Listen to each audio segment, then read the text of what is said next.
అయిపోయిందో లేదో ఇంకో మూవీ వెంటనే వచ్చింది, దట్ ఈస్ జనతా గారి కొరటాల శివ గారితో. ఒక poster that make me different is Mohan Lal గారు అండ్ ఎన్టీఆర్ గారు ఇద్దరు కలిసి బుల్లెట్ మీద ఒక ఫోటో ఇట్లా వెనకాల తిరిగిన ఫోటో ఒకటి ఉంటుంది. అక్కడే అయిపోయింది. ఇంకా సినిమా రిలీజ్ అయిన తర్వాత ఇట్ వాస్ నెక్స్ట్ లెవెల్. మీ గురించి ఒక మంచి భావంతోనే వెళ్తున్నాను. ఈ చెట్టును కాపాడుకోవడం వల్ల అడ్డగోలుగా పెరిగిన కొమ్మల్ని కొడుకుల్ని కొట్టిన మీరు ఇది ఇలాగే నిలబడాలి.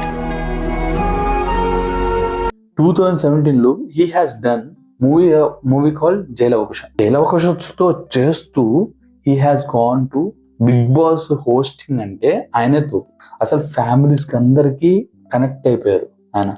ఆయన కుకింగ్ చేయడం కానీ, ఆయన ఉండే విధానం కానీ ఇదంతా మనకు అక్కడ తెలిసిపోతుంది. కాబట్టి ఆయన మాట్లాడే విధానం కానీ, కోపం ఎలా ఉంటారు ఏంటి, ఎవ్రీథింగ్ ఆల్ టుగెదర్ మనకు అన్ని కనిపించినది బిగ్ బాస్ లో అనమాట. దాంతో పాటే మనకి జైల